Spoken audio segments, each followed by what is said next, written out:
서울의 심장부 YJ그룹 타워의 펜트하우스 회의실은 숨막히는 긴장감으로 가득 찼다.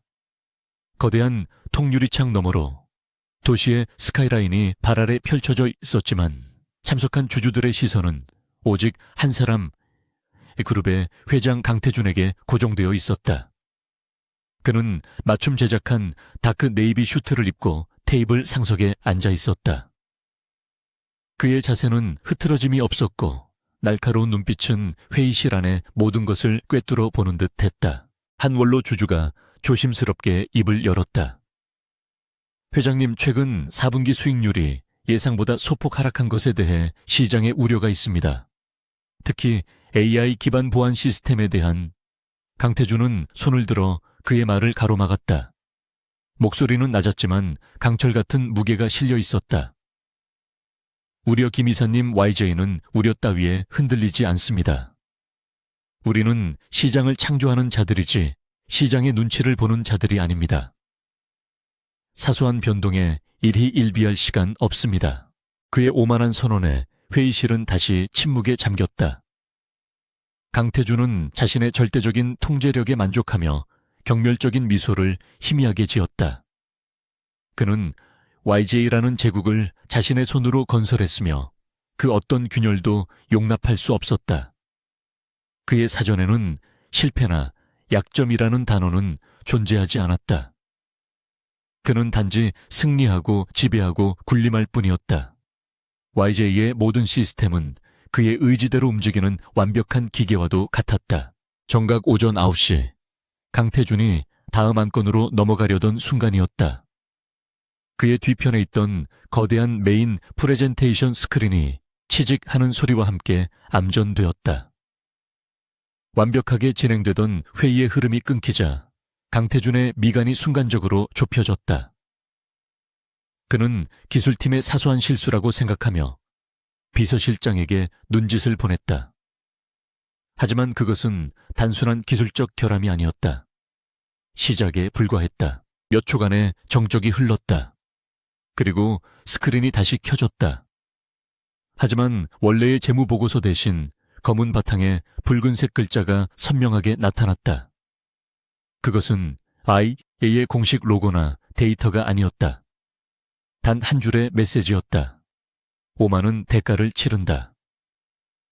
그 순간 회의실에 있던 모든 임원과 주주들의 태블릿 PC와 스마트폰이 일제히 진동하며 동일한 메시지를 화면에 띄웠다. 강태준의 얼굴에서 핏기가 가시는 데는 오랜 시간이 걸리지 않았다. 그는 즉시 이것이 단순한 해프닝이 아님을 직감했다. 비서실장이 창백해진 얼굴로 다가와 속삭였다. 회장님, 본사뿐만 아니라 전 세계 지사의 모든 시스템이 마비되었습니다. 그의 목소리는 공포로 떨리고 있었다.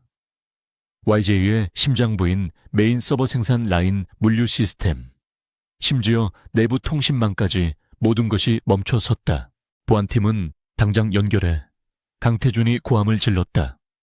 하지만 그의 목소리는 공허하게 울릴 뿐이었다. 내부 통신망이 죽어 있었다. YJ 타워 전체가 거대한 침묵의 감옥으로 변해버렸다. 몇몇 임원들이 자신의 휴대전화로 외부 뉴스를 확인하려 했지만 그들의 화면 역시 5만 원 대가를 치른다는 메시지에 점령당해 있었다. YJ가 자랑하던 철옹성 같은 보안 시스템 아테나가 무너진 것이다. 회의실 문이 거칠게 열리고 YJ의 정보보안 총괄 책임자인 박상무가 굴러 들어오다시피 뛰어 들어왔다. 그의 얼굴은 땀과 절망으로 범벅이 되어 있었다. 회장님, 불가능합니다. 모든 방화벽이 뚫렸습니다. 아니, 뚫린 것이 아니라 그냥 증발했습니다. 이런 수준의 코드는 본 적이 없습니다. 우리는 완전히 장악당했습니다. 그는 말조차 제대로 잊지 못했다. 강태준은 주먹을 세게 쥐었다.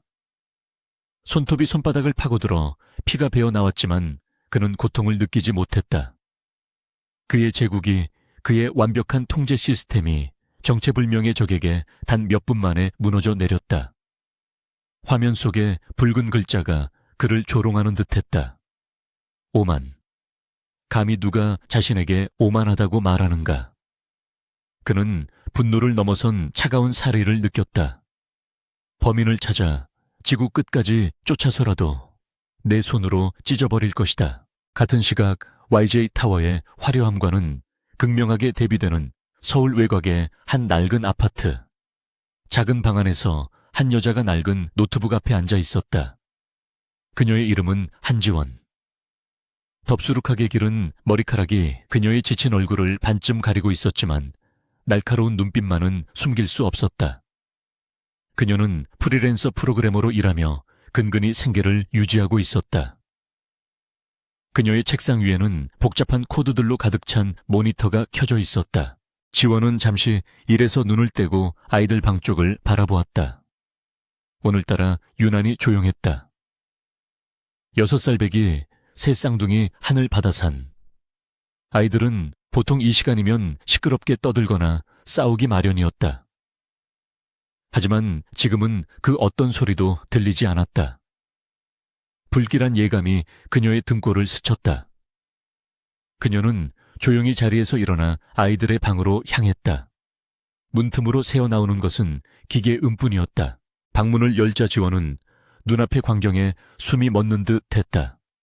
방 안은 온갖 컴퓨터 부품과 전선들로 가득 차 있었다. 세 아이는 각자 자신들이 개조한 듯한 고사양 컴퓨터 앞에 나란히 앉아 있었다. 아이들의 작은 손가락이 키보드 위에서 현란하게 춤추고 있었다.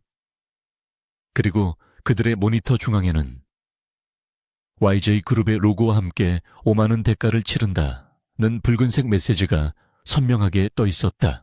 하늘이가 먼저 엄마를 발견하고 환하게 웃었다. 세 쌍둥이 중 첫째인 하늘이는 논리와 전략을 담당했다. 엄마, 우리가 해냈어요. 나쁜 아저씨, 회사가 멈췄어요. 둘째 바다는 네트워크와 속도를 담당하는 장난꾸러기였다. 완전 쉬웠어요.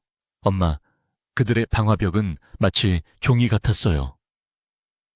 마지막으로 막내사는 창의적인 코딩과 알고리즘의 천재였다.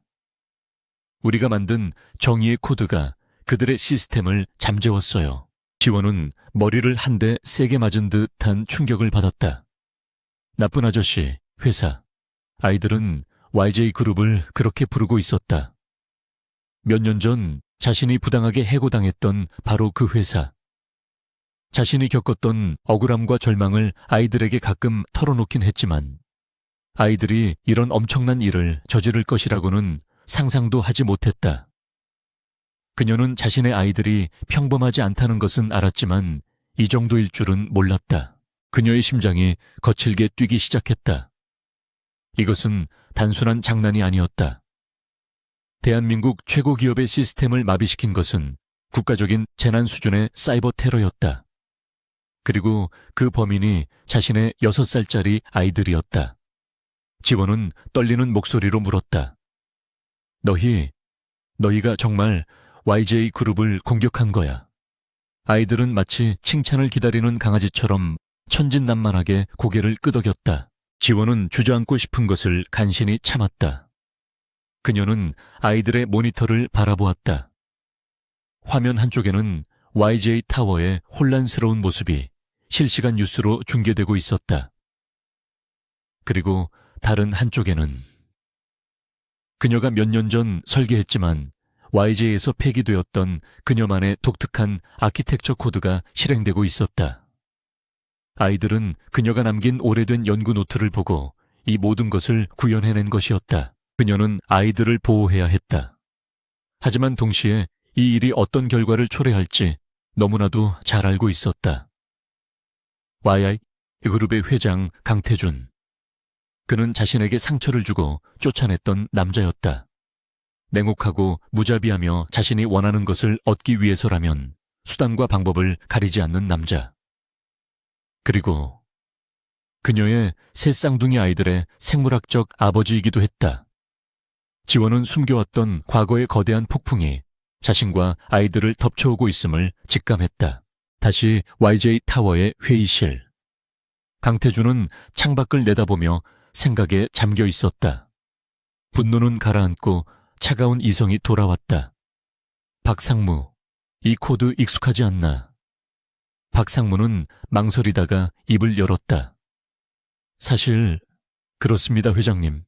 이런 방식의 아키텍처는 몇 년 전 우리 회사에 근무했던 한지원 선임연구원의 스타일과 매우 유사합니다. 하지만 그녀는 한지원. 강태준은 그 이름을 낮게 읊조렸다. 기억 저편으로 사라졌던 얼굴이 떠올랐다. 재능은 있었지만 주제넘게 자신에게 덤벼들었던 여자. 사소한 내부 고발 문제로 자신과 대립하다가 결국 쫓겨났던 여자. 강태준은 그녀가 이런 엄청난 일을 꾸밀 배짱이나 능력이 있다고는 믿지 않았다. 하지만 현재 YJ를 마비시킨 이 완벽하고 치명적인 코드는 분명 그녀의 흔적을 담고 있었다. 그 여자가 감히 강태준의 눈에 위험한 불꽃이 어른거렸다. 만약 정말 그녀라면 이것은 단순한 사이버 테러가 아니라 자신에 대한 개인적인 복수였다. 그는 자신의 오만함을 지적한 메시지를 떠올렸다. 그것은 YJ가 아니라 바로 자신 강태준을 향한 경고였다. 그는 박상무에게 명령했다. 당장 한지원을 찾아내. 무슨 수를 써서라도 살아서든 죽어서든 내 앞에 데려와. 강태준의 명령이 떨어지자마자 YJ의 비상대응팀이 움직이기 시작했다. 그들은 국가정보원이나 군 특수부대보다 더 빠르고 은밀하게 움직일 수 있는 강태준의 사병 조직이었다. 그들의 목표는 단 하나 한지원을 확보하는 것이었다. YJ의 시스템을 복구할 수 있는 유일한 열쇠일지도 모르는 여자. 그리고 감히 회장의 권위에 도전한 배신자. 한편 한지원은 아이들 방에서 빠져나와 자신의 노트북 앞에 다시 앉았다. 그녀는 아이들이 YJ 시스템에 심어놓은 정의의 코드를 분석하기 시작했다. 아이들은 시스템을 파괴한 것이 아니었다. 그들은 모든 데이터를 완벽하게 백업하고 특정 조건이 충족될 때까지 시스템을 동결시킨 것이었다. 그리고 그 조건은 바로 강태준의 진심 어린 사과와 한지원의 명예 회복이었다. 지원은 쓴웃음을 지었다. 강태준이 사과를 할 리가 없었다.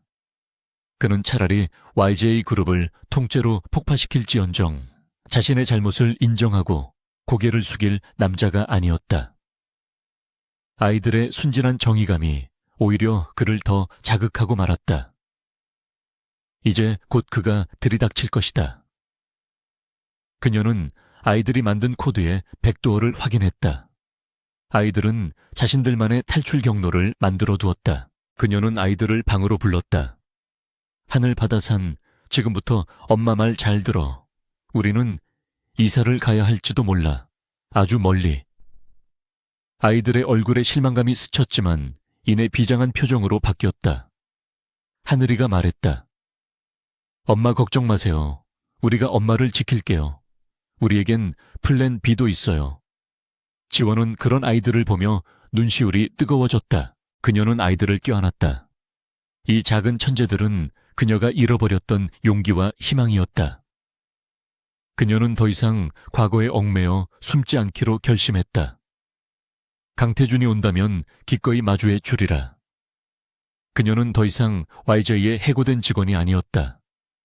그녀는 하늘과 바다와 산의 엄마 한지원이었다. 그리고 그녀의 아이들은 방금 세상에서 가장 강력한 남자에게 전쟁을 선포했다. 강태준은 자신의 전용 엘리베이터를 타고 1층 로비로 내려왔다. 수많은 기자들이 YJ 타워 앞에 몰려들어 아수라장을 이루고 있었다. YJ 그룹의 주가는 개장과 동시에 폭락하고 있었다.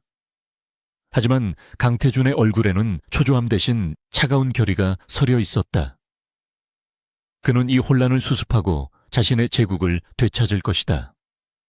그리고 그 과정에서 자신을 방해하는 모든 것을 부숴버릴 것이다. 그는 채 올라타며 마지막으로 지시했다.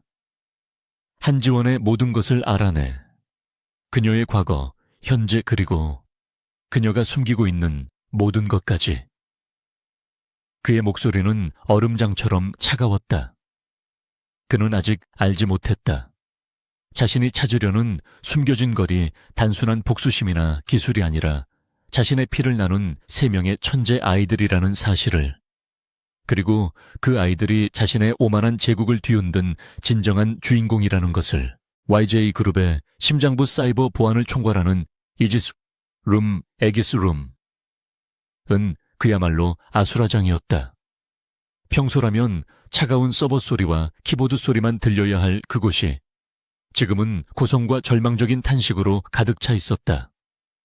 수십 명의 국내 최고 엘리트라 자부하던 보안 전문가들이 거대한 스크린을 보며 속수무책으로 당하고 있었다. 스크린에는 YG의 시스템이 붕괴하는 대신 우아한 필기체로 접근 거부라는 메시지만 떠 있었다. 박상무는 핏발이 선 눈으로 모니터를 노려보았다. 대체 뭘 하고 있는 거야? 당장 저 코드의 루트를 찾아내. 그의 외침에 한 젊은 엔지니어가 거의 울상이 되어 대답했다. 상무님, 이건 루트를 찾는 게 불가능합니다. 코드가 살아있습니다. 저희가 접근을 시도할 때마다 경로를 바꾸고 스스로 변형합니다. 이런 아키텍처는 교과서에서도 본 적이 없습니다. 그들의 무능함에 강태준은 치미는 분노를 억눌렀다.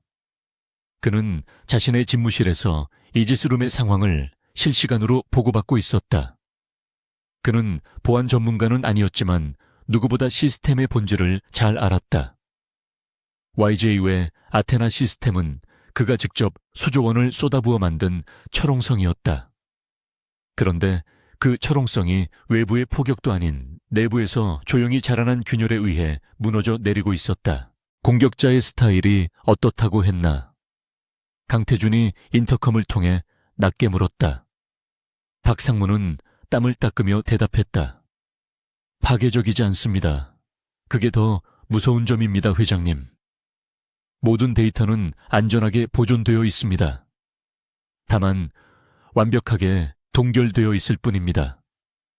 마치 주인이 돌아올 때까지 집을 지키는 충견처럼 하지만 그 주인이 우리가 아닙니다. 이건 단순한 해킹이 아니라 시스템의 소유권을 주장하는 행위입니다. 소유권을 주장한다. 강태준은 그 말을 되뇌었다. 감히 누가 자신의 제국의 소유권을 주장한단 말인가?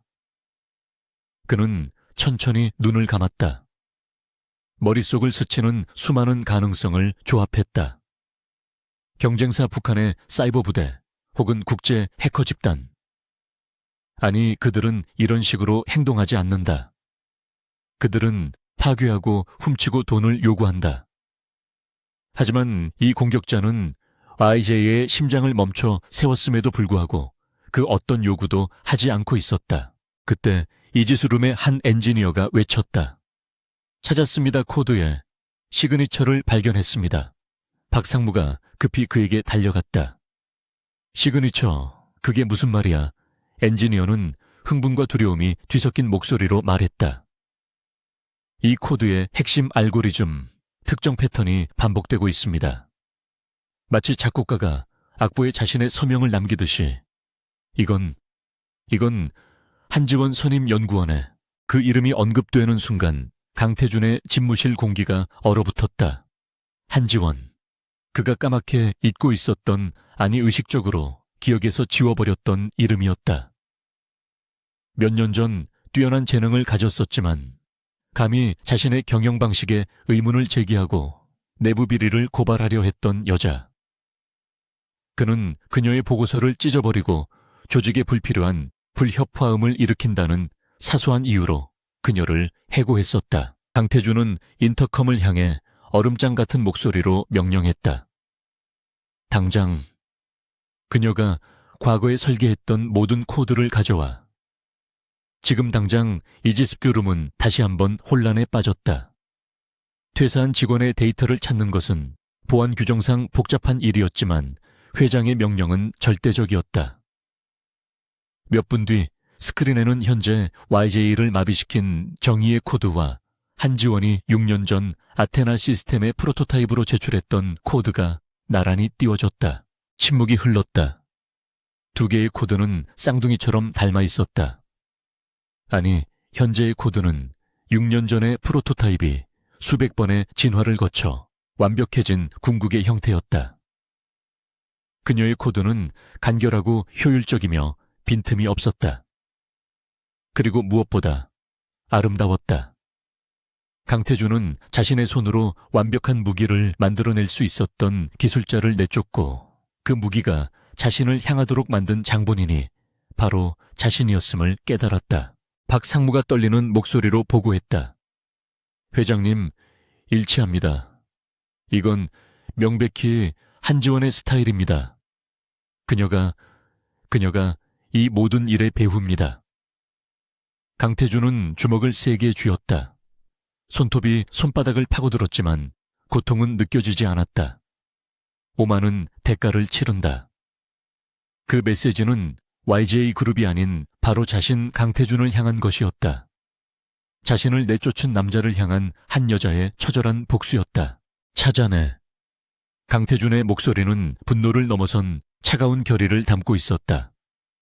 국내에 있다면 내일 해가 뜨기 전까지 내 앞에 데려와. 해외로 도망쳤다면 지옥 끝까지 쫓아가서라도 잡아와. 이건 명령이다. 그는 인터컴을 끊어버렸다. YJ 저희의 정규 보안팀이 아니라 그의 개인적인 문제를 처리하는 그림자팀이 움직이기 시작했다. 같은 시각 한지원은 낡은 아파트의 창밖을 내다보고 있었다.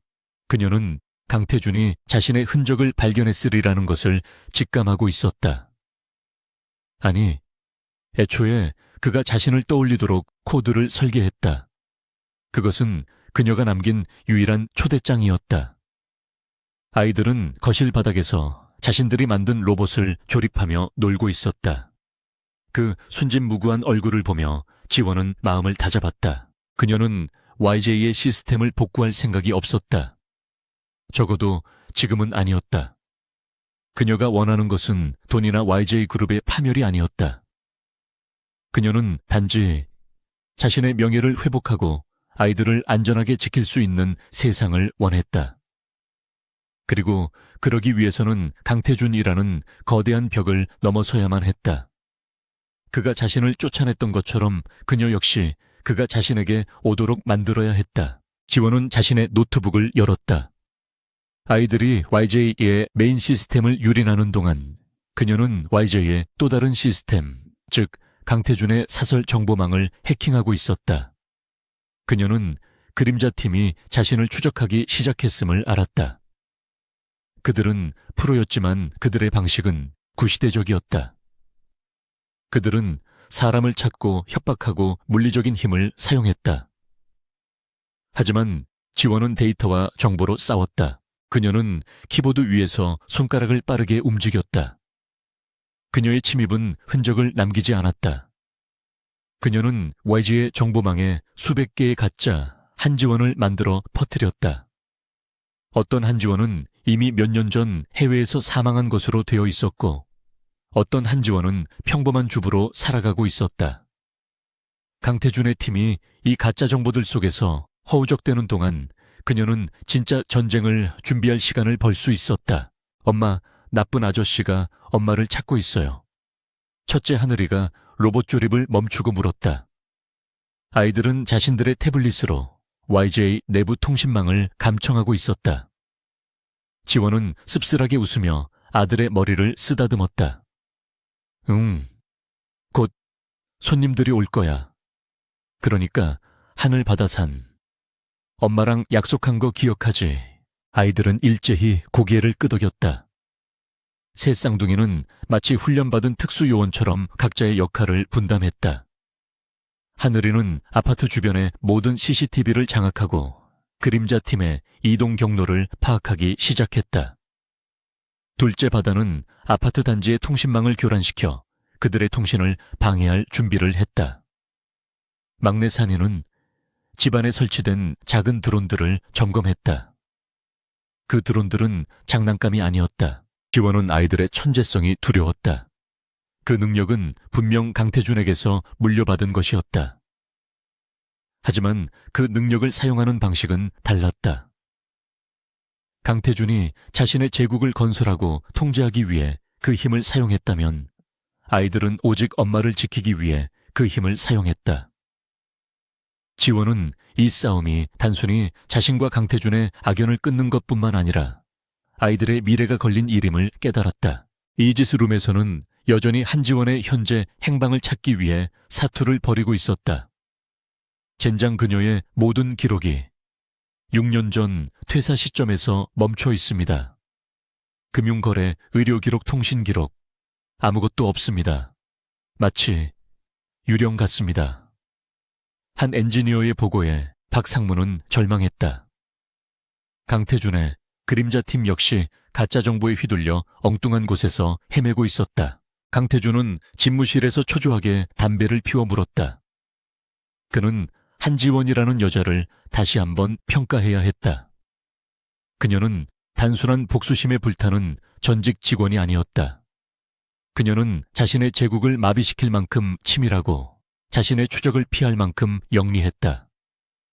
그는 수화기를 들었다. 고스트, 지금 당장 철수해. 너희는 그녀의 상대가 안 돼. 그는 그림자팀의 리더에게 직접 지시했다. 목표가 바뀌었다. 한지원을 찾는 게 아니야. 그녀가 나를 찾아오도록 만들어라. 하지만 그는 몰랐다. 한지원은 이미 그가 자신을 찾아오도록 모든 판을 짜놓았다는 것을. 그리고 그 판의 중심에는 그가 상상조차 하지 못했던 3명의 작은 천재들이 있다는 것을.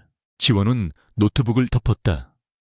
그녀의 귀에는 아파트 복도를 울리는 여러 명의 발소리가 들려왔다. 그림자 팀이 아니었다. 그들보다 더 빠르고 더 거친 자들이었다. 강태준이 보낸 첫 번째 팀이 실패하자 그가 두 번째 플랜 B를 가동한 것이다. 지원은 아이들 방을 향해 낮게 말했다. 시작해. 세 쌍둥이는 동시에 각자의 태블릿을 조작했다. 아파트 복도의 조명이 일제히 꺼지고 비상 스프링클러가 작동하기 시작했다. 복도에 진입했던 괴한들이 당황하는 사이 산이가 조종하는 드론들이 연막탄을 터뜨리며 그들의 시야를 차단했다. 이것은 방어가 아니었다. 6살배기 천재들이 준비한 환영식이었다. 지원은 차갑게 식은 거실에 앉아 이 모든 혼란의 정점에 있는 남자 강태준이 직접 모습을 드러내기를 기다렸다. 강태준의 그림자팀은 처참한 실패를 맛보았다. 한지원의 낡은 아파트 복도에서 그들을 맞이한 것은 정교하게 계산된 혼돈이었다. 스프링클러가 터져 물이 차오르고 연막탄이 시야를 가렸으며 아이들의 장난감 드론이 쏘아대는 고주파음에 엘리트 요원들은 방향 감각을 상실했다. 그들이 간신히 아파트에 진입했을 때 한지원과 아이들은 이미 사라지고 없었다. 그들이 남긴 것은 술래잡기는 끝났습니다라는 메시지가 적힌 태블릿 하나뿐이었다. 강태준은 보고를 받고 전화기를 집어 던졌다. 물리적인 힘이 통하지 않는다는 것을 깨달았다. 그녀는 이미 자신의 모든 움직임을 예측하고 있었다. 이것은 힘의 대결이 아니라 지능의 대결이었다. 그는 처음으로 자신이 덫에 걸린 짐승이 된 기분을 느꼈다. IJ그룹은 마비된 채 이틀째를 맞이했고 주가는 폭락했으며 정부와 주주들의 압박은 숨통을 조여왔다. 그는 항복해야 했다. 적어도 항복하는 척이라도 해야 했다. 그는 YG의 비상 채널을 통해 단 하나의 메시지를 보냈다. 암호화되지 않은 공개적인 메시지였다. 한지원 씨, 만나고 싶소. 시간과 장소는 당신이 정하시오. 이것은 그가 할 수 있는 최대의 굴복이었다. 제국의 황제가 반역자에게 협상을 제안한 것이다. 답장은 10분 만에 돌아왔다. 그의 개인 비서실의 보안이 뚫리며 모니터의 한 줄의 주소가 나타났다. 오늘 밤 10시 인사동 느와르 갤러리. 단신으로 올 것. 밤 10시. 인사동의 느와르 갤러리는 모든 불이 꺼진 채 죽음 같은 침묵에 잠겨 있었다. 강태준은 약속대로 홀로 갤러리 앞에 섰다. 그의 경호원들은 100m 밖에서 대기하고 있었다.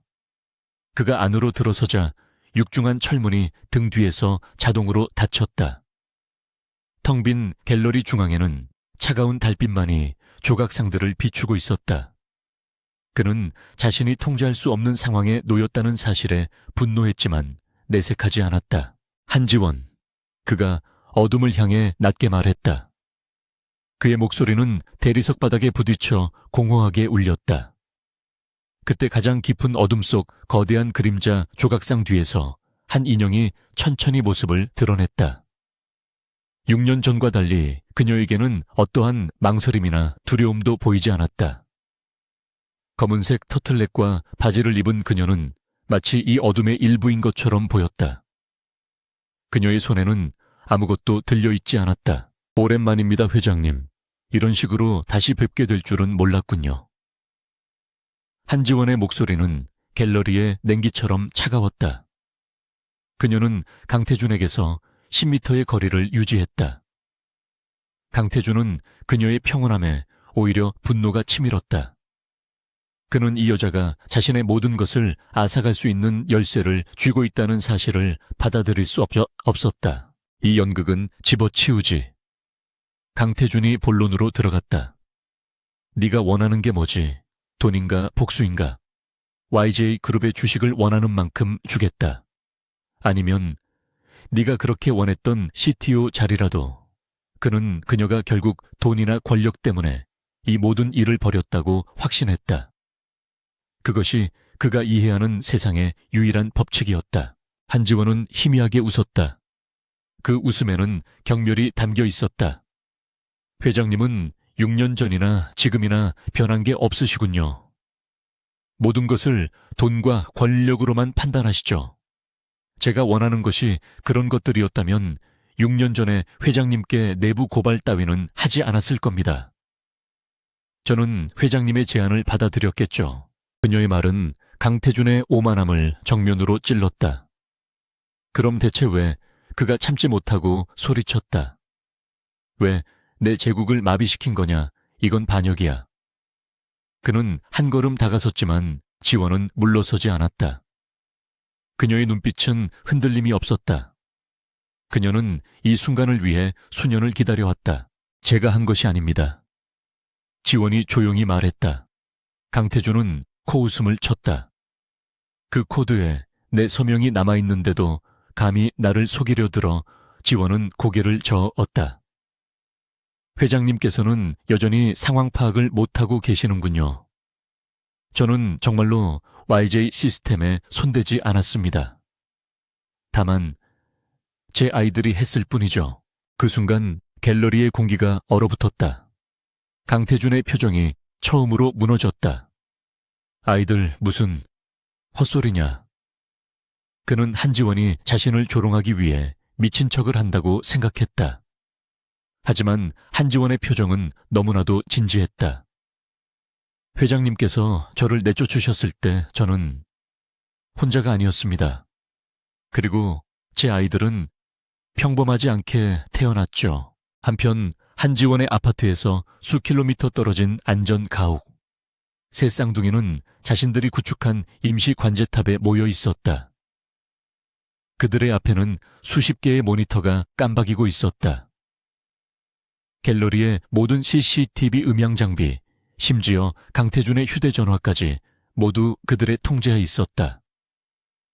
아이들은 엄마의 귀에 꽂힌 초소형 이어피스를 통해 실시간으로 상황을 지켜보고 있었다. 엄마, 심박수 안정. 나쁜 아저씨, 심박수 급상승 중이야. 하늘이가 차분하게 데이터를 분석했다. 바다는 갤러리 주변의 모든 통신망을 감시하며 경호원들의 움직임을 체크했다. 경호원들 100m 밖에서 대기 중. 특이사항 없음. 막내 산이는 엄마의 이어피스를 통해 들려오는 강태준의 목소리를 듣고 있었다. 무세운 헛소리냐. 강태준의 낮고 분노에 찬 목소리가 스피커를 통해 흘러나왔다. 아이들은 숨을 죽였다. 그것은 그들이 태어나서 처음으로 듣는 아버지라는 존재의 목소리였다. 그들이 상상했던 따뜻한 목소리가 아니었다. 그것은 차갑고 날카로우며 엄마를 위협하는 적의 목소리였다. 산이는 주먹을 꽉 쥐었다. 그는 엄마가 저런 목소리를 가진 남자 때문에 고통받았다는 사실에 분노했다. 갤러리 안. 강태준은 한지원의 말을 이해하려 애썼다. 고작 내 아이들이 YJ 왜 아테나를 뚫었다고 6살짜리들이. 그는 이성을 잃고 웃음을 터뜨릴 뻔했다. 한지원 지금 나랑 장난하는 건가? 마지막 기회다. 당장 시스템을 복구해. 제가 할 수 없습니다. 없습니다. 한지원이 단호하게 말했다. 말씀드렸듯이 저는 YJ 시스템에 접근할 권한이 없습니다. 그건 제 아이들만이 할 수 있는 일입니다. 그리고 아이들은 자신들의 엄마에게 나쁜 짓을 한 사람들의 진심 어린 사과를 원하고 있습니다. 그녀의 시선은 강태준을 똑바로 향했다. 그 나쁜 짓을 한 사람의 정점에 그가 서 있었다. 강태준은 할 말을 잃었다. 이것은 그가 상상했던 그 어떤 협상과도 달랐다. 돈도 권력도 아니었다. 사과라니. YJ 그룹의 회장인 자신이 고작 해고했던 직원 하나에게, 그것도 그녀의 6살짜리 아이들에게 사과를 해야 한다는 말인가. 그것은 죽음보다 더한 굴욕이었다. 내가 감히 나를. 강태준이 그녀를 향해 손을 뻗으려던 순간 갤러리의 모든 스크린이 일제히 켜졌다. 그리고 화면에는 6년 전 한지원이 강태준에게 제출했던 내부 고발 보고서의 내용이 나타나기 시작했다. YJ 건설의 자재 비리 부실 공사, 그리고 그 모든 것을 주도했던 김영민 부회장의 이름이 붉은색으로 강조되어 있었다. 강태준은 그 자리에 얼어붙었다. 그는 이것이 한지원의 소행이라고 생각했다. 이게 내가 원하는 건가? 김영민을 치고 나에게 복수하는 것. 한지원은 고개를 저었다. 아니요, 이건 제 아이들이 원하는 정의입니다. 아이들은 저보다 더 순수하죠. 그들은 단지 나쁜 사람들이 벌을 받기를 원할 뿐입니다. 안전 가옥의 관제탑. 하늘이가 키보드를 두드렸다. 플랜 B 가동. YJ 내부 감사팀. 서버의 증거자료 전송 완료. 바다가 웃으며 말했다. 이제 저 김영민 아저씨는 끝났네. 산이는 여전히 스피커에서 흘러나오는 강태준의 거친 숨소리에 집중하고 있었다. 저 남자는 아직도 엄마에게 사과하지 않았다. 시스템을 복구해. 강태준이 마지막으로 명령했다. 그의 목소리는 분노가 아닌 절박함에 가까웠다. 김영민은 내가 처리하겠다. 그러니 당장 이 미친 짓을 멈춰. 그는 한지원이 김영민에 대한 복수심 때문에 이 일을 벌였다고 판단하고 거래를 시도한 것이다. 제가 멈출 수 있는 게 아닙니다. 한지원은 어둠 속으로 한 걸음 물러섰다. 아이들은 회장님의 진심을 보고 싶어 합니다. 김 부회장을 처리하는 것은 시작일 뿐이죠. 회장님께서 6년 전에 덮어버린 진실을 회장님 손으로 직접 밝혀내셔야 할 겁니다. 그게 무슨 뜻이지? 강태준은 불길한 예감을 느꼈다. 한지원은 대답 대신 갤러리 출입구를 향해 걸어갔다. 내일 오전 9시 YJ 그룹의 모든 시스템은 1시간 동안 정상으로 돌아올 겁니다. 그 시간 동안 회장님께서 어떤 선택을 하시는지 제 아이들이 지켜볼 겁니다. 어딜 가. 강태준이 외쳤지만 한지원은 멈추지 않았다. 회장님, 아이들은 회장님을 나쁜 아저씨라고 부릅니다. 적어도 아이들에게 그런 오해는 풀어주셔야 하지 않겠습니까? 그녀는 그 말만 남기고 갤러리의 어둠 속으로 사라졌다. 강태준은 텅 빈 갤러리에서 자신을 조롱하듯 켜져 있는 김영민 부회장의 비리 목록을 노려보며 서 있을 뿐이었다. 그는 방금 세상에서 가장 이상하고도 굴욕적인 협상을 마친 참이었다. 느와르 갤러리에서의 굴욕적인 만남 이후 강태준은 YJ 타워의 펜트하우스 집무실로 돌아왔다. 그의 얼굴은 분노로 굳어 있었고 방 안의 공기는 얼음장처럼 차가웠다. 그는 한지원이라는 여자가, 아니 그녀가 내세운 아이들이라는 존재가 자신을 완벽하게 조롱했다고 느꼈다. 사과와 정의. 그런 유치한 단어들로 자신의 제국을 인질로 잡고 있다는 사실을 그는 도저히 용납할 수 없었다. 그는 즉시 법무팀장과 그의 그림자팀의 리더 고스트를 호출했다. 한지원의 모든 것을 다시 파헤쳐 그녀의 약점, 그녀가 숨기고 있는 돈, 그녀와 연락하는 모든 사람. 사소한 불법이라도 상관없어. 테러리스트로 규정할 명분을 찾아내. 그녀가 법적으로든 불법적으로든 다시는 내 앞에 설 수 없도록 밟아버릴 방법을 찾아. 그의 목소리는 강철처럼 차가웠다. 그는 협상 대신 힘으로 그녀를 굴복시킬 생각이었다. 강태준은 한지원이 아이들을 방패막이로 내세운 교활한 협박을 하고 있다고 판단했다. 6살짜리 아이들이 YJ의 아테나 시스템을 뚫었다는 것은 말도 안 되는 헛소리였다. 그것은 분명 한지원이 수년간 치밀하게 준비한 복수극이며 아이들은 그저 그녀의 연극에 동원된 배우일 뿐이라고 생각했다. 그는 그녀가 김영민 부회장에 대한 증거를 미끼로 자신에게 더 큰 것을 요구하리라 예상했다. 그의 법무팀은 한지원을 국가기관망을 위협하는 사이버 테러리스트로 규정하고 국가정보원과 검찰에 극비리에 접촉을 시도했다. YJ그룹의 막강한 영향력을 이용해 그녀를 공공의 적으로 만들려는 계획이었다. 동시에 그림자팀은 한지원이 숨어있을 만한 안전가옥을 추적하며 그녀의 자금줄을 묶기 위해 움직였다. 강태준은 그녀가 돈 없이, 법의 보호 없이 얼마나 버틸 수 있을지 시험해보고자 했다. 하지만 강태준이 간과한 것이 있었다. 그의 모든 움직임은 한지원의 안전가옥에 있는 임시 관제탑에서 실시간으로 감시당하고 있었다. 새 쌍둥이는 YJ그룹의 내부 통신망뿐만 아니라 강태준의 비선 조직이 사용하는 암호화된 채널까지 모두 장악하고 있었다. 하늘이는 강태준이 법무팀장에게 내리는 지시를 들으며 혀를 찼다. 엄마, 나쁜 아저씨는 약속을 어겼어요. 반성하지 않았어요. 둘째 바다가 키보드를 두드리며 외쳤다. 그 고스트라는 아저씨, 지금 우리 쪽으로 오고 있어요. 30분 거리예요. 엄마, 내가 저 사람들 차 내비게이션을 엉뚱한 곳으로 보내버릴까요? 막내 산이는 단호하게 고개를 저었다. 아니야. 숨바꼭질은 끝났어. 이제 우리가 왜 화났는지 보여줄 시간이야. 엄마가 6년 전에 하려던 일을 우리가 대신하는 거야. 산이의 작은 눈이 분노로 빛났다. 한지원은 아이들의 대화를 말없이 지켜보고 있었다. 그녀는 강태준이 이렇게 나올 것을 예상했다. 그는 결코 쉽게 굴복하거나 변할 남자가 아니었다.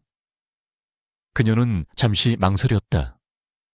아이들을 이 위험한 싸움에 더 깊이 끌어들여도 되는 것일까? 하지만 아이들의 눈빛은 단호했다. 그들은 엄마를 지키기 위해서가 아니라 정의를 위해서 이 일을 하고 있었다. 지원은 아이들의 결정을 존중하기로 했다. 조하, 플랜 C를 실행하자. 지원이 낮게 말했다. 아이들은 기다렸다는 듯이 각자의 키보드에 손을 올렸다. YJ 시스템에 완전한 복구는 없었다. 한지원이 말했던 오전 9시에 1시간이라는 약속은 강태준이 압박을 시작한 순간 이미 무효가 되었다. 대신 아이들은 공개감사라는 이름의 새로운 작전을 시작했다. 그들의 목표는 강태준이 아니라 그가 6년 동안 비호하고 감싸왔던 암덩어리 김영민 부회장이었다. 정각 오전 9시. YJ그룹의 시스템은 복구되지 않았다. 대신 대한민국에서 가장 신뢰받는 탐사 보도 프로그램의 이메일함과 서버에 거대한 암호 파일 하나가 전송되었다. 그것은 YJ 내부 고발 자료라는 제목을 달고 있었다. 파일에는 암호가 걸려 있었지만 암호를 푸는 힌트는 단 하나였다. 한지원이 6년 전 강태준 회장에게 제출했던 보고서의 제목, 동시에 주요 언론사 증권가 그리고 YJ그룹의 주요 주주들에게 익명의 이메일이 발송되었다. 내용은 간단했다. YJ그룹의 부패를 고발합니다. 진실은 그날의 보고서에 있습니다. YJ그룹의 PR팀은 이 동시다발적인 이메일 테러에 대응할 준비가 되어 있지 않았다. 그들은 시스템 마비 사태를 수습하는 데에도 급급했다. 탐사 보도 프로그램의 베테랑 기자인 최 기자는 이 수수께끼 같은 파일을 받고 직감적으로 이것이 엄청난 특종임을 깨달았다. 그는 과거 YJ그룹의 비리를 추적하다가 의문의 압력으로 좌천되었던 경험이 있었다. 그는 수소문 끝에 6년 전 해고당한 한지원이라는 엔지니어의 존재를 알아냈고 그녀가 제출했던 보고서의 제목을 어렵사리 입수했다. 아테나의 그림자, 내부 통제 시스템의 구조적 결함과 비리 연관성 보고. 암호가 풀리는 순간 최 기자의 눈앞에는 YJ건설이 지난 10년간 저질러온 불법 하도급 자재 빼돌리기, 비자금 조성에 대한 상세한 장부와 증거 자료가 펼쳐졌다. 그리고 그 모든 범죄의 정점에는 김영민 부회장의 서명이 선명하게 찍혀 있었다. 이것은 단순한 비리가 아니었다. 최근 발생한 대형 교량 붕괴 사고의 원인이 YJ건설의 부실 시공에 있었다는 의혹과 정확히 일치하는 증거였다. 강태준은 자신의 집무실에서 이 모든 상황이 통제불능 상태로 빠져드는 것을 지켜보고 있었다. 그는 한지원을 압박하려 했지만 돌아온 것은 YJ그룹 전체를 뒤흔드는 거대한 폭탄이었다. 그가 한지원을 테러리스트로 몰아가려 할 때 그녀의 아이들은 YJ 내부의 진짜 암을 대중 앞에 공개적으로 드러내버렸다. 이것은 무차별적인 공격이 아니었다. 뉴스 속보가 TV 화면을 장식하기 시작했다. 속보, YJ건설, 대형 교량 붕괴, 사고 연루 의혹, 내부 고발 자료 터져. 주식시장은 즉각 반응했다. YJ그룹의 주가는 개장과 동시에 사상 최악의 폭락을 기록했다. YJ타워는 기자들과 성난시위대 그리고 검찰의 압수수색팀으로 순식간에 아수라장이 되었다. 강태준은 이 모든 혼란 속에서 기묘한 냉정함을 느꼈다. 그는 아이들의 공격이 자신을 향하지 않았다는 것을 깨달았다. 만약 그들이 강태준 자신을 공격하려 했다면 그의 개인 비리나 약점을 폭로했을 것이다. 하지만 그들은 정확하게 김영민 부회장만을 겨냥했다. 6년 전 한지원이 제거하려 했던 바로 그 목표였다. 이건 공격이 아니야. 수술이야. 강태준은 자신도 모르게 중얼거렸다. 누군가가 YJ라는 거대한 환자의 몸을 열고 썩어 문드러진 환부를 정확하게 도려내고 있었다. 그리고 그 집도인은 그가 상상조차 하지 못했던 6살 배기 천재들이었다. 그는 한지원의 말을 떠올렸다. 아이들은 회장님을 나쁜 아저씨라고 부릅니다. 김용민 부회장이 창백한 얼굴로 회장실 문을 박차고 들어왔다. 회장님, 이게 다 무슨 일입니까? 당장 막아주셔야 합니다. 저것들은 다 조작된. 강태준은 말없이 그를 바라보았다. 그의 눈에는 더 이상 분노가 아닌 차가운 경멸이 담겨 있었다. 그는 6년 전 한지원의 보고서를 묵살하고 김영민의 손을 들어주었던 자신의 오만을 떠올렸다. 조작이라고 강태준이 낮게 물었다. 그럼 자네가 지난 10년간 조성한 비자금 장부도 조작인가? 내가 모를 줄 알았나? 김영민의 얼굴이 하얗게 질렸다. 그는 강태준이 모든 것을 알고도 묵인해왔다는 사실을 깨달았다. 강태준에게 김영민은 유용한 사냥개였지만 이제 그 사냥개가 자신의 제국 전체를 위험에 빠뜨리고 있었다. 회장님, 김영민이 무릎을 꿇으려던 순간 집무실 문이 열리고 검찰 수사관들이 들이닥쳤다. 김영민 씨, 특정경제범죄가중치 어벌법 위반 및 업무상 배임 혐의로 긴급 체포합니다. 김영민은 비명을 지르며 끌려나갔다.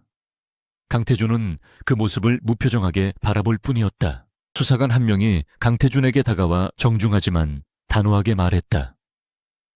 회장님, YJ그룹의 시스템 마비 사태와 관련하여 참고인 조사가 필요합니다. 그리고 한지원 씨의 행방에 대해서도 여쭙고 싶습니다. 강태준은 천천히 고개를 돌렸다. 그는 자신이 완벽하게 당했다는 것을 인정해야 했다. 그는 한지원을 잡으려다 자신의 오른팔을 잃었다. 안전가옥.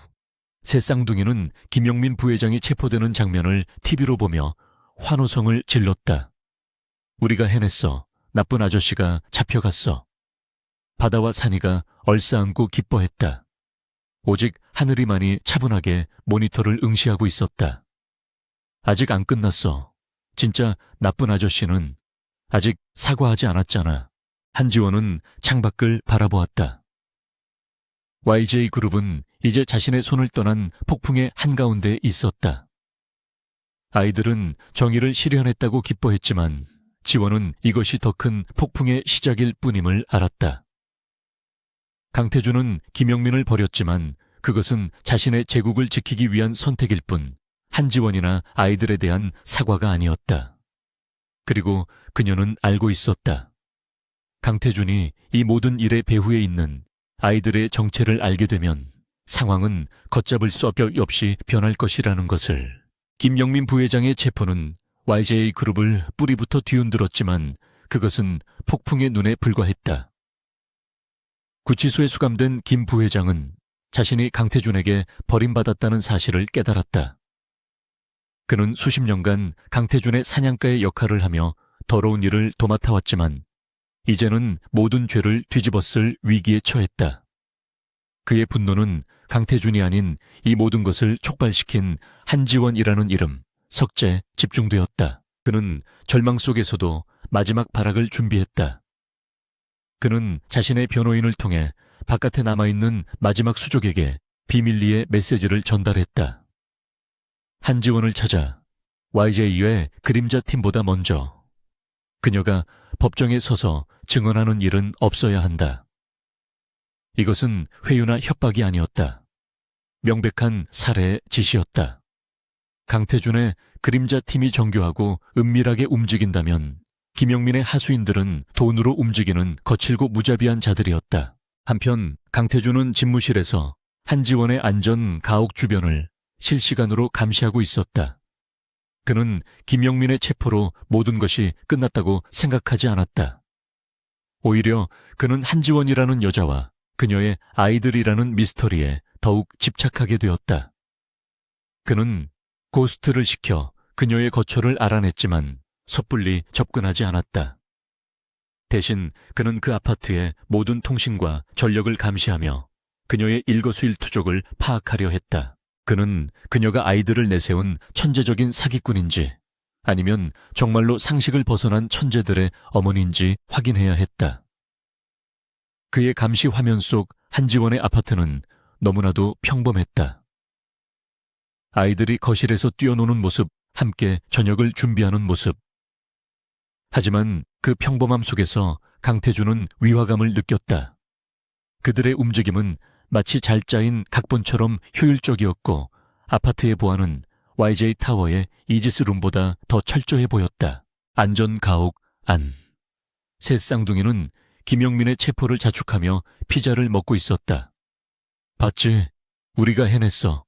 이제 엄마 회사 안 다녀도 돼. 바다가 신나게 외쳤다. 하지만 하늘이는 태블릿에서 눈을 떼지 않았다. 아직 아니야. 나쁜 아저씨는 아직 우리를 지켜보고 있어. 그리고 또 다른 더 나쁜 아저씨들이 오고 있어. 하늘이의 태블릿에는 2개의 위협 벡터가 표시되고 있었다. 하나는 강태준의 고스트 팀이 설치한 원격 감시 장비의 신호였고 다른 하나는 김영민의 하수인들이 타고 있는 아파트로 빠르게 접근 중인 차량의 궤적이었다. 한지원은 창밖을 내다보며 숨을 골랐다. 그녀는 아이들의 안전을 위해 이곳을 떠나야 한다고 생각했지만 동시에 이 지긋지긋한 악연을 끊어내야 한다는 것도 알았다. 프로젝트 케르베로스 가동할 수 있겠어. 지원이 막내 아들을 바라보며 물었다. 산이는 피자 조각을 내려놓고 비장하게 고개를 끄덕였다. 당연하지, 엄마. 손님 맞이 준비는 끝났어. 준서, 프로젝트 케르베로스는 새 쌍둥이가 이 안전 가옥을 요새로 만들기 위해 설계한 AI 기반 통합 방어 시스템의 코드명이었다. 이 시스템은 아파트의 모든 전자기기와 기계장치를 통제할 수 있었다. 김영민의 하수인들. 거친 인상의 남자 셋이 아파트 복도에 도착했다. 그들은 망설임 없이 잠금 장치를 부수고 문을 거칠게 열어젖혔다. 그들의 목표는 한지원을 조용히 처리하는 것이었다. 그러나 그들이 현관에 발을 들여놓는 순간 아파트의 모든 불이 꺼지고 붉은색 비상등이 켜졌다. 뭐야 이거? 그 순간 거실 스피커에서 날카로운 고주파음이 터져나왔다. 인간의 가청 범위를 아슬아슬하게 넘나드는 이 소리는 극심한 현기증과 공포감을 유발했다. 괴한들이 귀를 막고 비틀거리는 사이 천장에 설치된 감시 카메라가 그들의 홍채를 스캔했다. 비인가 접근자 확인, 1단계 대응 시작. 산이의 어린 목소리가 변조되어 스피커에서 흘러나왔다. 괴한 중 하나가 권총을 꺼내려던 순간 바다가 조종하는 청소로봇 여러 대가 맹렬한 속도로 그들의 발목을 들이받았다. 동시에 거실 바닥의 일부가 열리며 강력한 접착제가 분사되었다. 으악, 이게 뭐야? 그들의 발이 바닥에 완전히 들러붙었다. 그들이 허우적대는 사이 이번에는 하늘이가 조작하는 천장에 스프링클러에서 물이 아닌 빠르게 굳는 특수 포말 용액이 뿜어져 나왔다. 몇 분 만에 중무장한 괴한 셋은 거실 바닥에 발이 묶인 채 하얀 포말에 뒤덮여 옴짝달싹 못하는 신세가 되었다. 그들은 마치 현대 미술 조각품처럼 굳어버렸다. 아이들은 자신들의 작품을 보며 하이파이브를 했다. 미션 클리어. 이 모든 과정은 강태준의 감시 화면에도 고스란히 포착되었다. 자신의 차 안에서 이 광경을 실시간으로 지켜보던 강태준은 입을 다물지 못했다. 그는 괴한들이 한지원의 아파트에 침입하는 것을 보고 고스트 팀을 투입하려던 참이었다. 그는 한지원이 위험에 처했다고 생각했다. 하지만 그가 본 것은 최첨단 기술로 무장한 마치 영화에서나 볼 법한 자동 방어 시스템이었다. 그리고 그 시스템을 지휘하는 것은 분명 아이들의 목소리였다. 강태준은 더 이상 차 안에 앉아 있을 수 없었다. 이 혼란의 한복판에서 그는 진실을 확인해야만 했다. 그는 고스트에게 진입한다. 나를 엄호해 라고 짧게 명령하고 차에서 내렸다. 그는 포말 범벅이 된 괴한들이 현관문을 막고 있었기에 비상계단을 통해 아파트의 뒷문으로 향했다. 고스트가 미리 잠금 장치를 해제해 놓았다. 한지원은 아이들을 방으로 들여보내고 거실을 정리하려던 참이었다. 그때 조용히 열리는 뒷문 소리에 그녀는 얼어붙었다. 문 앞에는 강태준이 서 있었다. 6년 전보다 더 차갑고 더 위험해진 눈빛이었지만 지금 그의 눈에는 분노 외에 또 다른 감정, 바로 혼란이 담겨 있었다. 이게 다 무슨 짓이지? 강태준이 거실에 흉물스럽게 굳어있는 괴한들을 턱짓하며 물었다. 그의 목소리는 낮게 잠겨 있었다. 그는 한지원이 이 모든 것을 혼자 꾸몄다고 생각했다.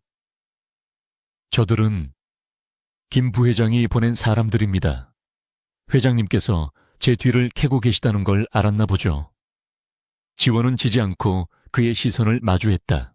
강태준은 그녀의 대담함에 혀를 내둘렀다. 저들을 이렇게 만든 게 너 혼자 한 일인가? 그는 여전히 아이들의 존재를 믿지 않으려 했다. 그가 한 걸음 다가서는 순간 아이들 방의 문이 살짝 열렸다.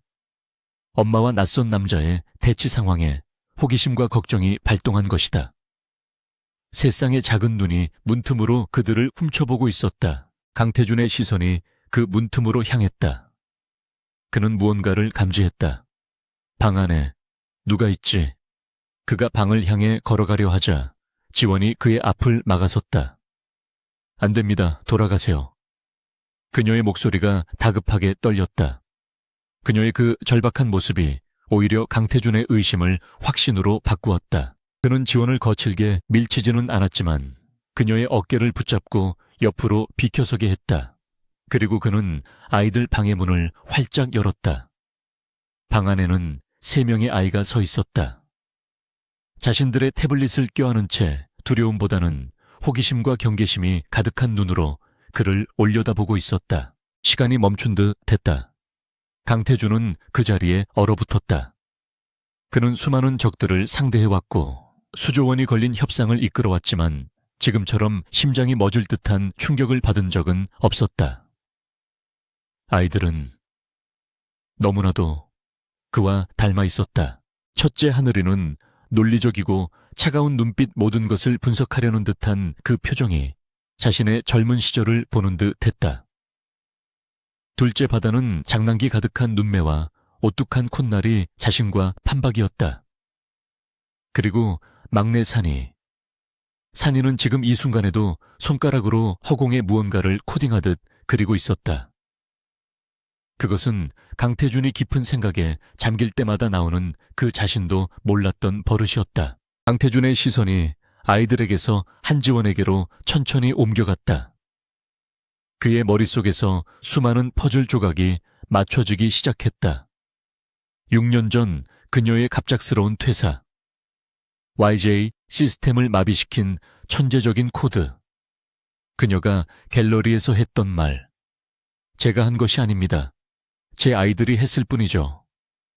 회장님께서 저를 내쫓으셨을 때 저는 혼자가 아니었습니다. 한지원. 그가 입을 열었다. 그의 목소리는 더 이상 제국을 호령하던 회장의 목소리가 아니었다.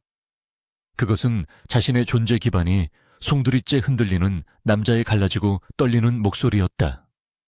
설명해. 이 아이들. 대체. 강태준은 아이들 방 문턱에 못 박힌 듯 서 있었다. 그의 시선은 자신을 빤히 올려다보는 새 아이의 얼굴에서 떠나지 못했다. 논리 정연한 첫째의 눈빛, 장난기 어린 둘째의 미소, 그리고 골똘히 무언가를 생각하는 막내의 버릇까지. 그 모든 것이 너무나도 선명하게 자신을 비추는 거울과도 같았다. 시간은 멈췄고 YJ 타워를 마비시켰던 충격보다 더 원초적인 혼돈이 그의 뇌리를 강타했다. 한지원은 그의 얼어붙은 뒷모습을 보며 천천히 입을 열었다. 이제 더 이상 숨길 수도 숨길 필요도 없었다. 회장님께서 알고 싶어 하시던 진실입니다. 그녀의 목소리는 놀랍도록 차분했다. 하지만 그 평온함 속에는 지난 6년간 홀로 감내해야 했던 수천 개의 밤이 응축되어 있었다. 그녀는 강태준의 시선이 아이들에게서 자신에게로 옮겨오기를 기다렸다. 강태준은 천천히 고개를 돌렸다.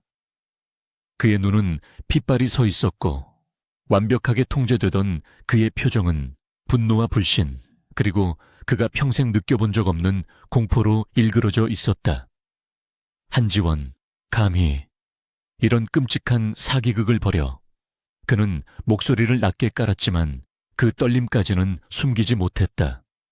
그는 이 아이들이 그녀가 자신을 협박하기 위해 준비한 자신과 닮은 아이들을 입양한 것이라 필사적으로 믿으려 했다. 이 아이들, 대체 누구의 아이들이냐고. 그가 짐승처럼 으르렁거렸다. 그의 분노가 방 안의 공기를 찢을 듯했다. 그 순간 문틈에 서 있던 첫째 하늘이가 엄마를 가로막듯 한 걸음 앞으로 나섰다. 아이는 태블릿을 가슴에 안은 채 강태준을 두려움 없이 올려다보았다. 우리는 엄마 아이들이에요. 그리고 아저씨는 우리 엄마를 괴롭힌 나쁜 아저씨고요. 아이의 당돌하지만 논리 정연한 대답에 강태준은 말문이 막혔다. 6살짜리가 구사할 수 있는 어휘나 태도가 아니었다. 지원은 아들의 어깨를 감싸 안으며 강태준을 마주 보았다. 사기극이 아닙니다. 회장님께서는 진실을 마주할 준비가 안 되셨을 뿐이죠. 6년 전 YJ 50주년 기념 프로젝트 성공 파티 날밤을 기억하십니까? 그녀의 말은 강태준의 기억 가장 깊은 곳에 묻혀있던 봉인을 해제했다. 그날 밤 그는 자신의 성공에 취해 있었고 유일하게 자신의 성공을 정확히 꿰뚫어 보며 축하 대신 날카로운 조언을 건넸던 유일한 여직원 한지원과 단둘이 남게 되었다. 술과 성공에 취한 그날 밤의 실수는 그의 오만한 기억 속에서는 이미 삭제된 지 오래였다. 강태준의 얼굴이 하얗게 질려갔다. 그럴 리가 없어. 그는 뒷걸음질 쳤다. 한지원은 그의 무너지는 모습을 차갑게 바라보았다. 저는 그날 이후 모든 것을 잃었습니다. 그리고 회장님께서는 제가 올린 김영민 부회장의 비리 보고서를 찢어버리셨죠. 제가 해고 통보를 받은 날, 저는 제가 혼자가 아니라는 것을 알게 되었습니다. 그녀는 말을 이었다. 회장님께 알릴까도 생각했습니다. 하지만 자신의 성공을 위해 진실을 덮어버리고 저를 가차없이 내쫓은 남자에게 제 아이들의 존재를 알리고 싶지 않았습니다. 회장님은 제 아이들의 아버지가 될 자격이 없다고 판단했습니다. 그녀의 모든 단어는 비수가 되어 강태준의 심장에 박혔다. 내가 아빠라고.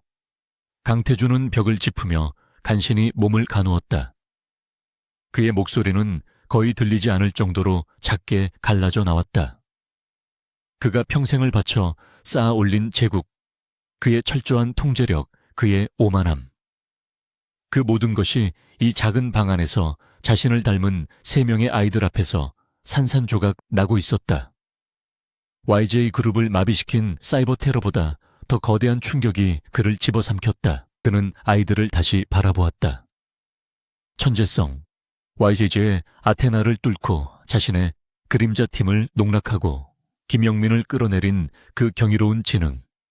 그것은 한지원 혼자만의 것이 아니었다. 그것은 자신과 그녀의 것이었다. 자신들의 피가 섞여 탄생한 상상조차 할 수 없었던 결과물이었다. 그래서 YJ를 공격한 건가? 나에 대한 복수로 강태준은 마지막 남은 이성으로 물었다. 지원은 고개를 저었다. 아니요. 전 이미 6년 전에 복수 따윈 포기했습니다. 이건 제 아이들이 한 짓입니다. 그녀의 대답은 강태준의 마지막 방어선마저 무너뜨렸다. 거짓말 마 6살짜리들이 6살이 아닙니다. 하늘이가 다시 끼어들었다. 정확히는 만 6세 2개월입니다. 그리고 우리는 엄마의 오래된 연구 노트를 발견했습니다. 김영민 아저씨가 엄마에게 누명을 씌웠다는 증거도요. 우리는 엄마의 명예를 지키고 싶었을 뿐입니다. 아이의 입에서 나온 말이라고는 믿을 수 없는 완벽한 문장이었다. 강태준은 이제 자신이 상대하고 있는 것이 단순한 아이들이 아님을 깨달았다. 자신의 제국을 무너뜨린 것은 정체불명의 테러리스트가 아니라 자신이 존재조차 몰랐던 자신의 피를 물려받은 6살 배기 천재들이었다. 그는 허탈한 웃음을 터뜨렸다. 오만은 대가를 치른다. 그 메시지의 의미를 그는 이제야 뼈저리게 깨달았다. 그는 비틀거리며 거실로 나왔다. 지원도 아이들을 방에 남겨둔 채 그를 따라 나왔다. 강태준은 소파에 무너져 내렸다. 그는 이성을 되찾아야 했다. 그는 YG의 회장이었다. 증거가 필요해. 그가 거칠게 숨을 몰아쉬며 말했다. 이 모든 게 사실이라면 증거를 가져와. 유전자 검사. 당장. 그는 자신의 비서에게 전화를 걸어 국내 최고의 유전자 검사팀을 이곳으로 부르려 했다. 하지만 지원은 그를 막았다. 이미 했습니다. 그녀의 말에 강태준의 눈이 커졌다. 아이들이 태어났을 때 혹시나 해서 해뒀습니다. 회장님의 것은 회장님께서 6년 전 해고 통보를 하며 제게 던지셨던 회장님의 머리카락이 붙어있던 바로 그 보고서에서 채취했습니다. 한지원의 치밀함에 강태준은 다시 한번 충격을 받았다. 그녀는 복수를 포기했다고 했지만 가장 결정적인 증거는 6년간 간직하고 있었던 것이다. 그녀는 자신의 노트북을 가져와 강태준의 앞에 놓았다. 화면에는 복잡한 암호 체계가 떠 있었다. 이건 아이들이 만든 보안 시스템입니다. 지원이 말했다. 그녀가 암호를 입력하자 화면에는 공식 유전자 검사 기관에서 발행한 보고서가 나타났다. 강태준은 떨리는 손으로 마우스를 스크롤했다. 부계 확률 99.999%. 그는 모니터에 떠있는 자신의 이름과 하늘바다산이라는 새 아이의 이름을 번갈아 보았다. 그는 더 이상 아무 말도 할 수 없었다. 데이터는 거짓말을 하지 않는다. 특히 자신이 평생을 신봉해온 데이터가 아닌가. 그는 자신이 아빠라는 사실을, 그리고 자신의 오만함이 자신의 모든 것을 파괴할 뻔했다는 사실을 받아들여야만 했다. 그는 눈을 감았다. 제국을 잃은 황제처럼 모든 힘이 빠져나간 채였다. 방문 틈으로 아이들이 그 모습을 지켜보고 있었다. 나쁜 아저씨가 무너지는 모습을. 하지만 아이들의 표정에는 승리감 대신 알 수 없는 복잡한 감정이 어리고 있었다. 저 남자가 자신들의 아빠라는 사실을 아이들 역시 어렴풋이 받아들이고 있었다. 한지원은 이 기묘한 대치 상태 속에서 가장 힘든 진실을 꺼내놓은 후에 탈진 상태로 서 있을 뿐이었다. 강태준의 아파트 거실은 유전자 검사 보고서가 띄워진 노트북의 희미한 빛만이 감돌고 있었다. 부계 확률 10극. 그 숫자는 강태준이 평생 쌓아 올린 오만의 성벽을 무너뜨리는 마지막 망치질이었다. 그는 소파에 깊숙이 묻힌 채 텅 빈 눈으로 허공을 응시했다. 제국을 호령하던 회장의 위엄은 사라지고 자신의 존재 기반이 송두리째 뽑혀나간 남자의 혼란만이 남아있었다. 한지원은 그런 그를 말없이 바라보았다. 승리감이나 통쾌함은 없었다. 오직 지독한 피로감만이 그녀의 어깨를 짓눌렀다. 6년간의 도피와 숨죽임, 그리고 지난 며칠간의 격렬했던 전쟁이 이 기묘한 침묵 속에서 끝을 맺고 있었다. 그녀는 강태준이 이 충격적인 진실을 받아들일 시간이 필요하다는 것을 알았다. 그는 적이 아니라 이제는 그녀의 아이들의 아버지가 되었다. 그때 아이들 방 문이 다시 열리고 새 쌍둥이가 조심스럽게 걸어 나왔다. 아이들은 더 이상 강태준을 나쁜 아저씨라 부르며 경계하지 않았다. 그들의 천재적인 두뇌는 이미 상황을 파악했다. 첫째 하늘이가 강태준 앞으로 다가가 섰다. 아이는 태블릿 대신 낡은 로봇 장난감을 손에 쥐고 있었다. 그래서 이제 우리 엄마한테 사과할 거예요. 아이의 순수하면서도 핵심을 찌르는 질문에 강태준의 어깨가 움찔했다. 그가 입을 열어 무어라 대답하려던 바로 그 순간 그의 주머니에서 격렬한 진동이 울렸다. YJ의 그 어떤 시스템에도 연결되지 않은 그의 유일한 비상 직통 회선이었다. 아이들의 감시망을 벗어난 유일한 통로였다. 회장님, 긴급 상황입니다. 김영민 부회장, 라인의 이사들이 긴급 이사회를 소집했습니다. 비서실장의 다급한 목소리가 전화기 너머로 새어나왔다. 시스템 마비 사태와 김 부회장의 구속건을 빌미로 회장님의 경영 책임을 묻고 회의만을 상정하려 합니다. 1시간 뒤입니다. 강태준은 허탈한 웃음을 터뜨렸다. 아이러니했다. 자신이 묵인했던 부패 세력이 이제는 자신이 만들어낸 혼란을 이용해 자신을 끌어내리려 하고 있었다. 그는 전화를 끊고 한지원을 바라보았다. 그의 눈에는 처음으로 절박함이 담겨 있었다. 한지원 씨, 내 도움이 필요하오. 아니, 당신의 도움이 필요하오. 그가 도움이라는 단어를 입에 올리는 것은 처음이었다. 저들은 김영민보다 더 교활하고 악랄한 자들이오. 그들이 YJ1을 장악하게 둘 수는 없어. YIJ는 아직 복구되지 않았어. 한지원은 차가운 시선으로 그를 바라보았다. 왜죠? 왜 제가 회장님의 제국을 구해야 합니까? 저를 짓밟고 제 아이들을 부정했던 바로 그 제국을요. 그녀의 목소리는 얼음장 같았다. 강태준은 할 말을 잃었다. 그는 권력으로, 돈으로 명령하는 것에만 익숙했지 진심으로 부탁하는 법을 몰랐다. 이번에도 아이들이었다.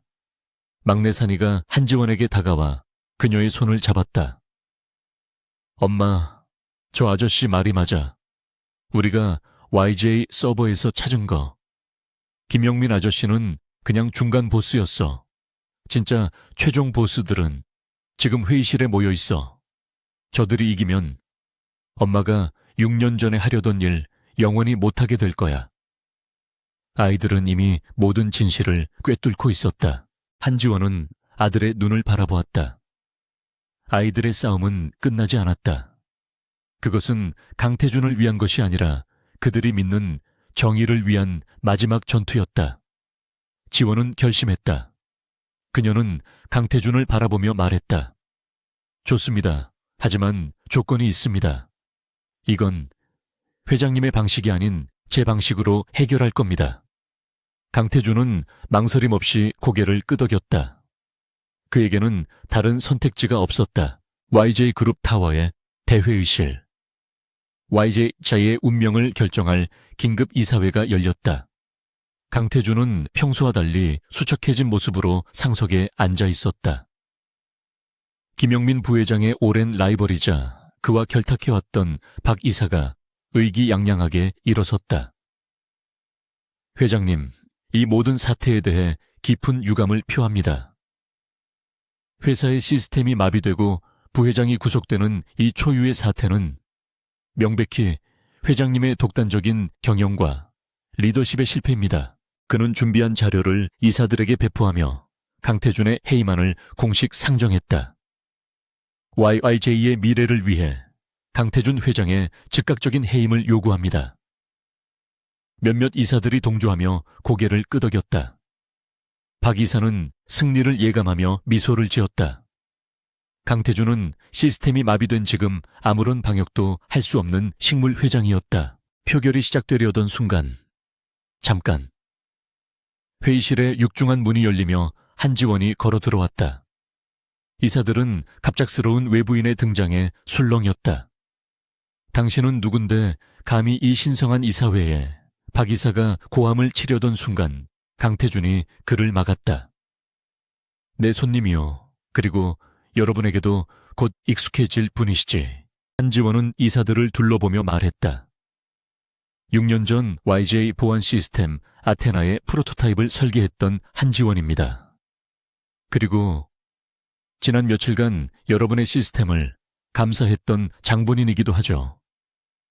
그녀의 말에 회의실은 찬물을 끼얹은 듯 조용해졌다. 그녀는 강태준의 옆자리에 자신의 노트북을 올려놓았다. 긴급 이사회라고 하셔서 저희도 자료를 좀 준비했습니다. 박 이사가 코웃음을 쳤다. 시스템도 죽었는데 무슨 자료? 그의 말이 끝나기도 전에 회의실의 모든 스크린이 일제히 켜졌다. 오만은 대가를 치른다는 메시지는 사라지고 자의 공개 감사, 최종 단계 공범자들이라는 제목이 나타났다. 이사들은 경악했다. 이것은 아이들이 엄마를 위해 준비한 마지막 무대였다. 스크린에는 박 이사가 김영민 부회장과 주고받은 비밀, 이메일 내역이 흘러나왔다. 그들이 YJ건설의 비자금을 어떻게 나누었는지, 어떻게 강태준을 속이고 이중장부를 운영했는지가 적나라하게 드러났다. 이것은 시작에 불과했다. 해임안에 동조했던 다른 이사들의 내부자 거래 내역, 해외 페이퍼 컴퍼니를 통한 자금 세탁 증거들이 연이어 폭로되었다. 이건 조작이야 불법 해킹이라고. 박 이사가 얼굴이 하얗게 질려 소리쳤다. 한지원은 차갑게 대답했다. 조작이 아닙니다. 이건 여러분이 아테나 시스템의 백도어를 통해 스스로 남긴 기록들입니다. 아이들은 그저 그 문을 열고 들어가 정리했을 뿐입니다. 아이들은 김용민의 부패를 넘어 YJ 내부에 거미줄처럼 얽힌 부패의 네트워크 전체를 파악하고 있었던 것이다. 회의실은 아수라장이 되었다. 박 이사와 연루된 이사들은 서로를 비난하며 고성을 질렀다. 강태준은 그 모습을 지켜보며 자리에서 일어났다. 박 이사, 회의만은 부결된 것 같군. 그가 말을 마친 순간 회의실 문이 다시 열리고 검찰 수사관들이 들이닥쳤다. 강태준이 미리 손을 써둔 것이었다. 박 이사님 외세분 긴급 체포합니다. 쿠데타는 처참하게 실패했다. 부패한 이사들이 모두 연행되고 텅 빈 회의실에는 강태준과 한지원 단둘만이 남았다. 강태준은 거대한 폭풍이 휩쓸고 간 제국의 폐허 위에 서 있었다. 그는 회사를 되찾았지만 그것은 자신의 힘이 아닌 자신이 버렸던 여자와 자신이 몰랐던 아이들의 힘에 의해서였다. 그는 천천히 한지원에게로 돌아섰다. 그는 그녀 앞에서 6년 전 그녀가 보고서를 올렸을 때처럼 깊이 고개를 숙였다. 내가 틀렸어. 6년 전에도, 그리고 지금도 당신의 재능을, 당신의 정의감을 나의 오만함으로 짓밟았어. 한지원 씨, 진심으로 사과하겠어. 그의 목소리는 더 이상 회장의 것이 아니었다. 한 남자로서의, 한 아버지로서의 진심 어린 사죄였다. 며칠 뒤 YJ그룹은 대한민국 전체를 뒤흔든 기자회견을 열었다. 강태준은 수많은 카메라 플래시 앞에서 자신의 과오를 모두 인정했다. YJ그룹은 뿌리부터 썩어 있었습니다. 그리고 그 책임은 전적으로 저 강태준에게 있습니다. 그는 YJ그룹의 전면적인 개혁을 선포했다. 그리고 마지막으로 옆자리에 선 한지원을 소개했다. 그리고 이 개혁을 이끌 YJ그룹의 새로운 심장입니다. 한지원 씨는 오늘부로 YJ그룹의 신임 CTO 겸 최고 보안 책임자로 임명됩니다. 그녀는 6년 전 이 모든 부패를 밝히려다 저의 오만함에 의해 좌절되었습니다. 하지만 이제 그녀가 YJ의 새로운 정의를 세울 것입니다. 강태준은 모든 카메라 앞에서 다시 한번 한지원에게 90도로 허리를 숙였다. 그날 저녁 강태준은 YJ 타워가 아닌 한지원의 낡은 아파트를 찾았다. 그는 비싼 양복 대신 어색한 면바지 차림이었다. 그의 손에는 커다란 쇼핑백 3개가 들려 있었다.